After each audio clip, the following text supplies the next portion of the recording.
شکر ہے اس اللہ کا جس نے سورہ فاتحہ کی ابتدا میں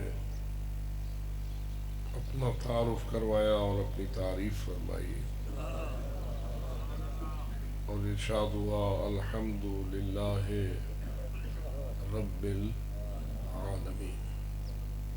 ساری حمد و تعریف اس اللہ کے لیے ہے جو ایک عالم کا نہیں بلکہ سارے جہانوں کا وحدہ لا شریک رب ہے۔ وہ ہر اعتبار سے وحدہ لا شریک تھا، وحدہ لا شریک ہے، وحدہ لا شریک رہے گا، کوئی اس کا شریک ہو ہی نہیں سکتا۔ جس طرح اس کی الوہیت میں کوئی اس کا شریک نہیں، ایسے ہی اس کی ربوبیت میں بھی کوئی شریک نہیں۔ الوہیت اور ربوبیت یہ دو الفاظ ہیں۔ الوہیت کو تعبیر کرنے کے لیے، اپنے عقیدے کو بیان کرنے کے لیے ہم کہتے ہیں لا الہ الا اللہ، کوئی الہ نہیں، کوئی الوہیت نہیں رکھتا، کوئی لائق عبادت نہیں ہو سکتا۔ اگر لائق عبادت ہے تو فقط اور فقط اور فقط اللہ ہے۔ جو اسی ایمان پہ جینا اور مرنا چاہتا ہے بآواز بلند صلوات۔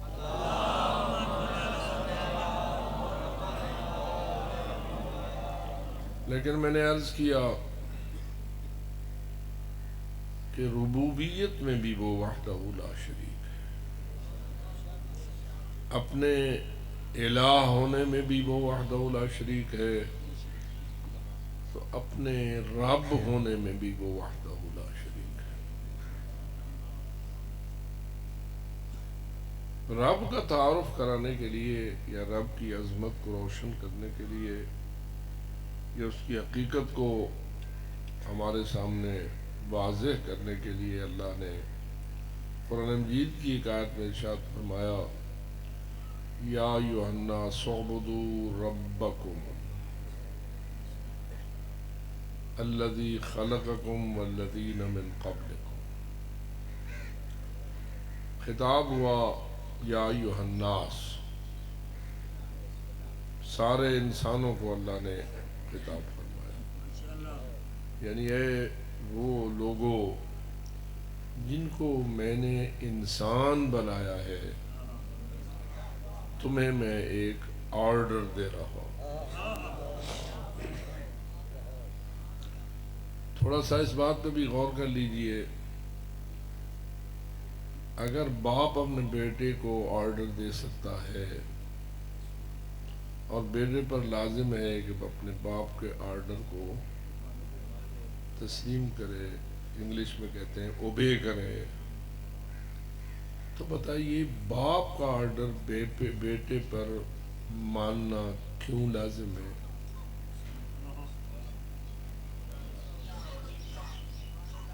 سارے مانتے ہو نا؟ پیو دا آکھا مننا واجب ہے، یہ مرضی آوے مننے تے مرضی آوے نہ مننے۔ جی جو مانتے ہیں بآواز بلند صلوات۔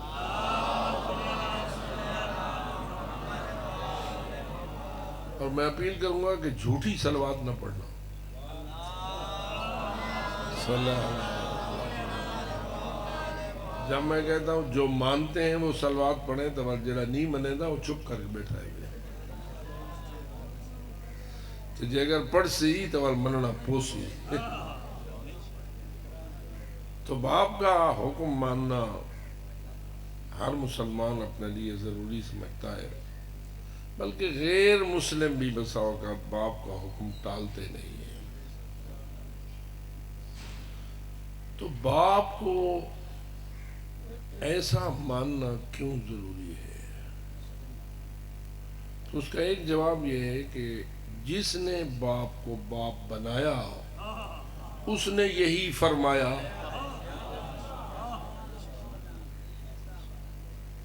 اب ذرا فرمائیے باپ کو باپ کس نے بنایا؟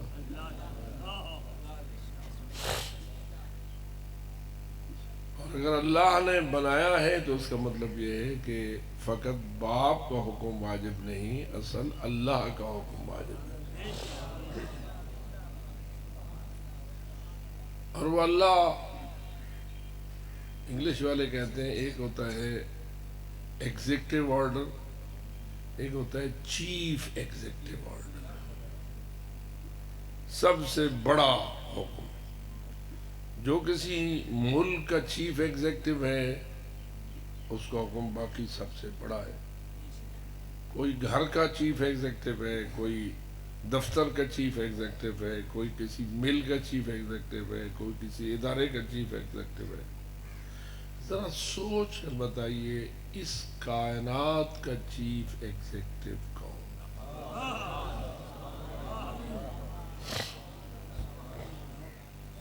اتنی بڑی کائنات جس کو سائنسدانوں نے ماپنے اور ڈھونڈنے کی لاکھوں سال سے کوشش جاری کر رکھی ہے، لیکن آخر میں آج کل کے ترقی یافتہ دور میں بھی یہ کہنے پر مجبور ہو گئے ہیں کہ جتنی کائنات ہم نے دیکھی ہے اپنی رصدگاہوں اور آلات کے ساتھ، سائنسی آلات کے ساتھ، وہ تھوڑی ہے اس سے جو ابھی تک ہم نے دیکھی نہیں ہے۔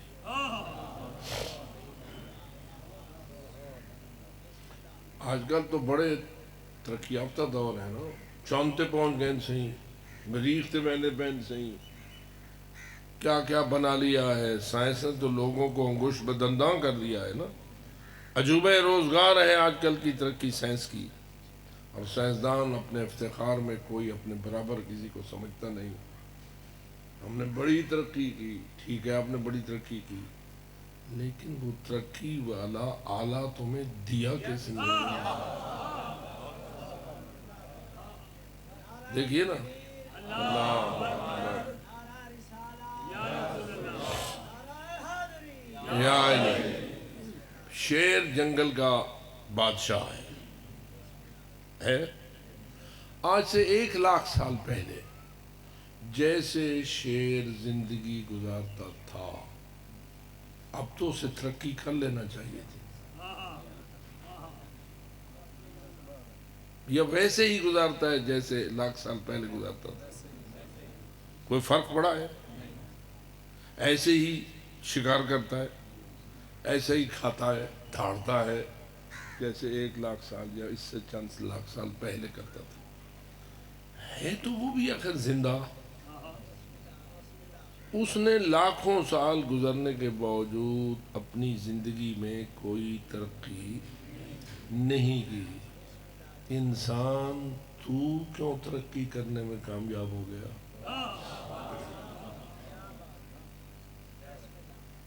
کوئی نہ کوئی وسیلہ چاہیے یا نہیں؟ بغیر وسیلے کے کوئی کام نہیں ہوتا، بغیر سبب کے کوئی مسبب مرتب نہیں ہوتا۔ تو بھی ایک کھانے پینے والا ہے، زندہ جانور ہے۔ شیر بھی ایسی ہے، اگر جنگل میں تو جائے تو شیر شاید تیرا بھی بادشاہ بن جائے۔ لیکن عجیب ہے، شیر تیرا سردار نہیں بن جاتا، تو شیر کا سردار بن جاتا۔ تو کوئی چیز تیرے اندر ایسی ہے جو ان سب چیزوں کی سرداری تجھے سکھا دیتی ہے۔ ذرا ڈھونڈ وہ چیز کیا ہے اور کس نے تجھے وہ دی ہے۔ شیر کو نہیں دی، انسان کو دی ہے۔ جس نے انسان کو وہ عقل دی کہ جس عقل نے انسان کو باقی تمام زندہ کا سردار بنا دیا، ذرا سوچ وہ عقل تجھے کس نے دی؟ عقل ایک ایسا نور ہے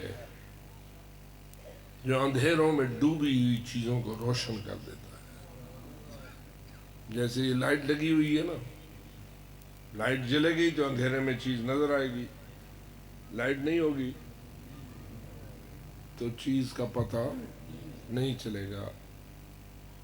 تیرے اندر اس سے بھی اعلیٰ قسم کا نور موجود ہے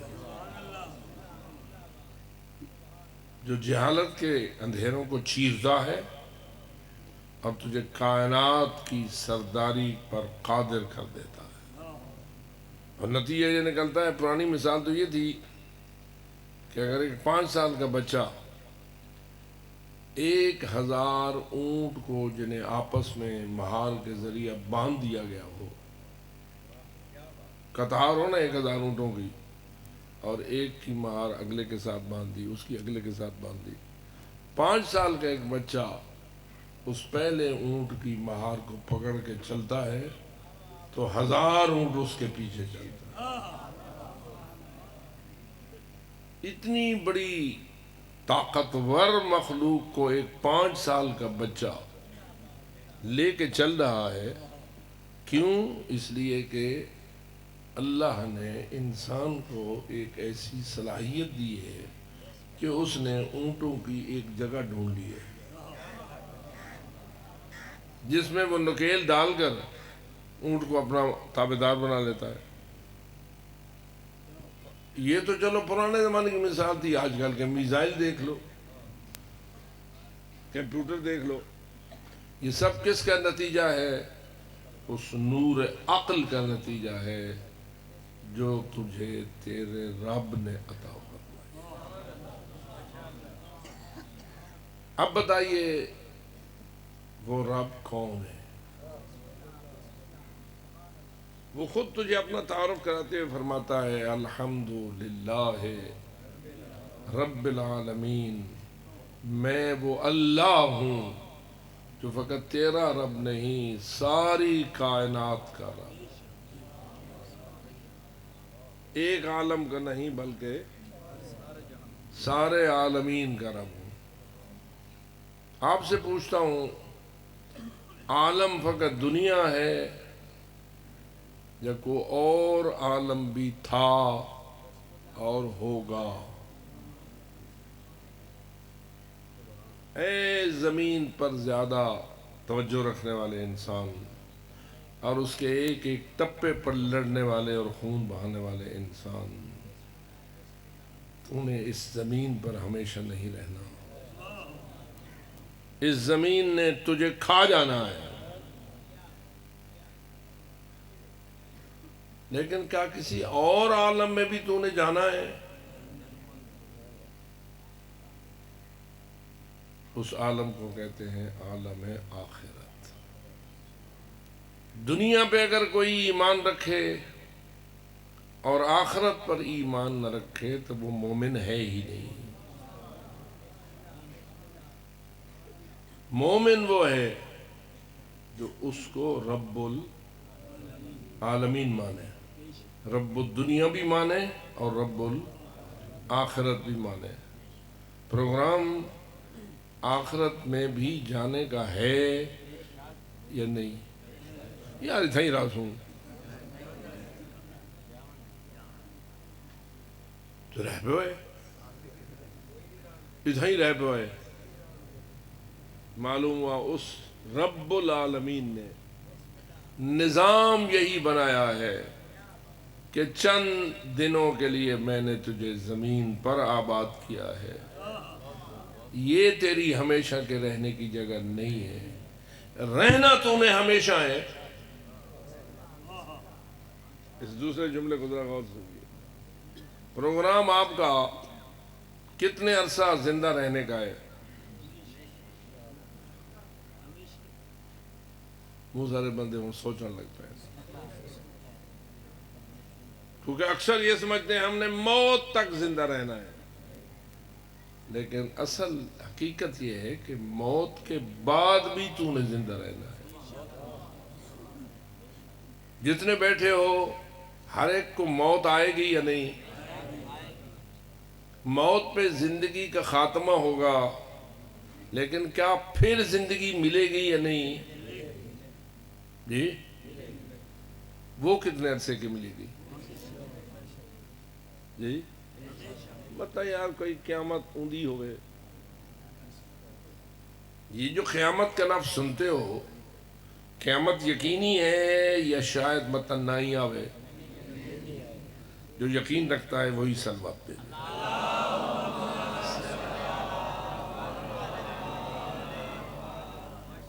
قیامت جو یقینی ہے تو قیامت پہ سب کچھ ختم، یا قیامت کے بعد بھی زندگی ہوگی؟ جو قیامت کے بعد زندگی پائے گا وہی صلوات دے دے۔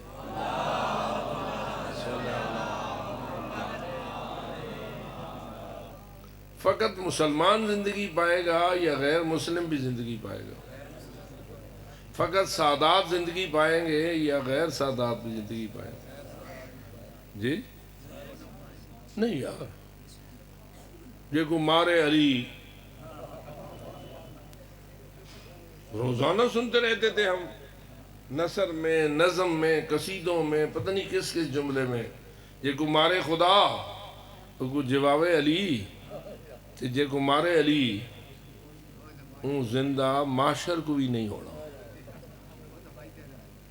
تو جو ہے بہت سارے لوگ ابھی بھی اس بات پر شاید یقین لیے بیٹھے ہوں، لیکن میں آپ سے پوچھتا ہوں، جن کو علی نے مارا آیا وہ بھی معاشر کو دوبارہ زندہ ہوں گے؟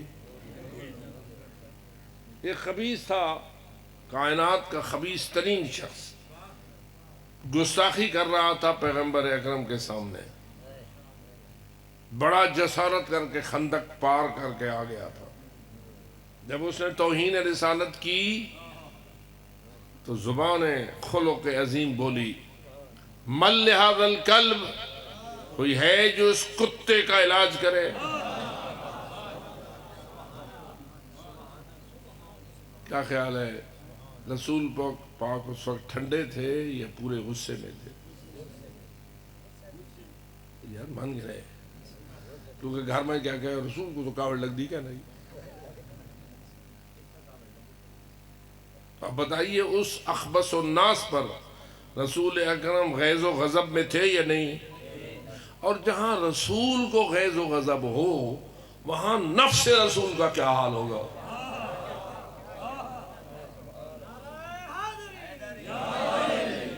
تو مولا علی بھی غصے میں تھے یا نہیں؟ یا مولا علی ٹھڈے اندر؟ جی عجیب ہے۔ اب ذرا غور کر، رسول فرما رہے ہیں مل لہذا الکلب، علی اٹھ کھڑے ہوتے ہیں، لبیک انا یا رسول اللہ، یا حضرت میں حاضر ہم، ذرا صلاح دو رسول پاک کو ونجن دو۔ رسول فرماتے ہیں اجلس، آپ بیٹھ جائیے۔ بندہ ہوئے غصے چ، جوان ہوئے تکڑا، کیوں پیا کران دو پیو دی توہین، تے جوان اٹھے مائیں دا پتہ کرے نا، تے پیو آکے بے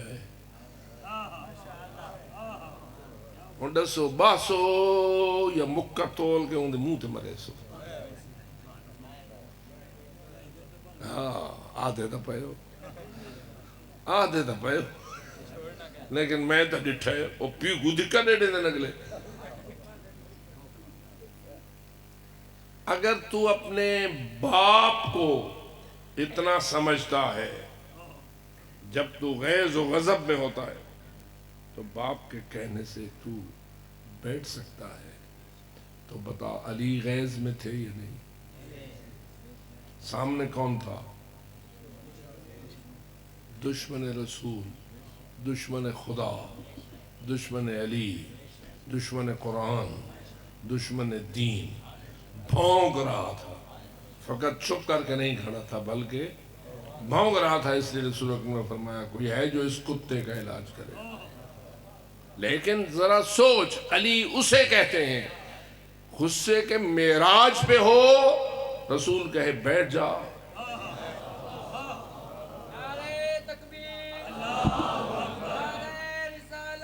یا رسول اللہ.